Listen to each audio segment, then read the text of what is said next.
John chapter 19. Jesus sentenced to be crucified. Then Pilate took Jesus and had him flogged. The soldiers twisted together a crown of thorns and put it on his head. They clothed him in a purple robe and went up to him again and again, saying, "Hail, King of the Jews!" And they slapped him in the face.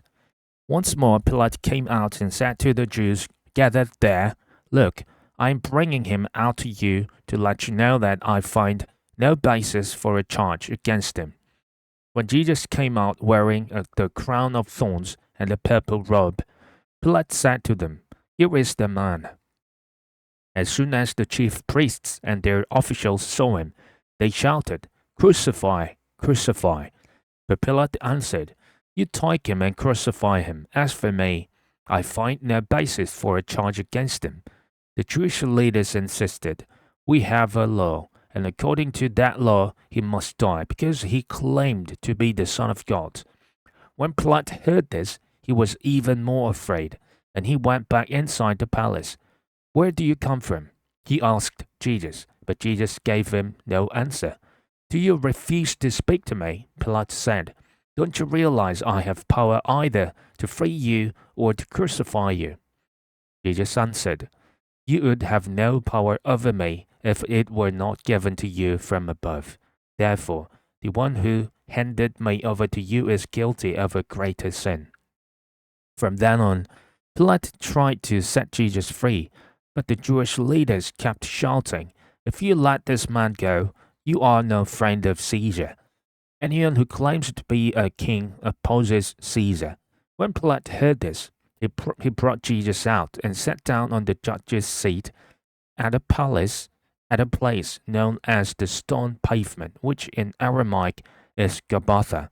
It was the day of preparation of the Passover. It was about noon. "Here is your king," Pilate said to the Jews. But they shouted, take him away, crucify him." "Shall I crucify your king?" Pilate asked. "We have no king but Caesar," the chief priests answered. Finally, Pilate handed him over to them to be crucified. The, the crucifixion of Jesus. So the soldiers took charge of Jesus. Carrying his own cross, he went out to the place of the skull, which in Aramaic is called Golgotha. There they crucified him, and with him two others, one on each side, and Jesus in the middle. Pilate had a notice prepared and fastened to the cross. It read, "Jesus of Nazareth, the King of the Jews."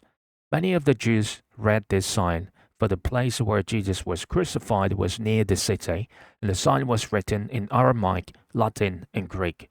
The chief priests of the Jews protested to Pilate, "Do not write the King of the Jews, but that this man claimed to be King of the Jews." Pilate answered, "What I have written, I have written." When the soldiers crucified Jesus, they took his clothes, dividing them into 4 shares, one for each of them, with the undergarment remaining. This garment was seamless, woven in one piece from top to bottom. "Let's not tear it," they said to one another. "Let's decide by lot who will get it." This happened that the scripture might be fulfilled that said, "They divided my clothes among them and cast lots for my garment." But this is what the soldiers did. Near the cross of Jesus stood his mother's sister Mary, the wife of Clopas, and Mary Magdalene. When Jesus saw his mother there, and the disciple whom he loved standing nearby, he said to her, "Woman, here is your son," and to the disciple, "Here is your mother." From that time on, this disciple took her into his home. The death of Jesus. Later, knowing that everything had now been finished, and so that scripture would be fulfilled, Jesus said, "I am thirsty." A jar of wine vinegar was there, so they soaked a sponge in it, put the sponge on a stalk of the hyssop plant, and lifted it to Jesus' lips. When he had received the drink, Jesus said, "It is finished." With that, he bowed his head and gave up his spirit.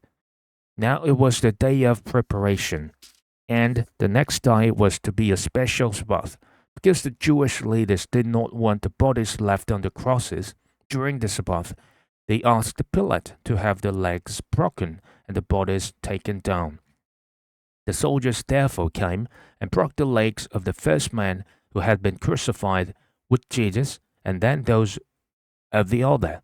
But when they came to Jesus and found that he was already dead, they did not break his legs. Instead, one of the soldiers pierced Jesus' side with a spear, bringing a sudden flow of blood and water. The man who saw it has given testimony, and his testimony is true.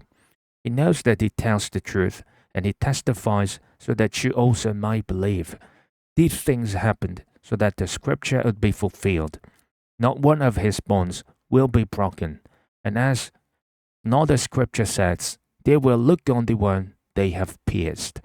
The burial of Jesus.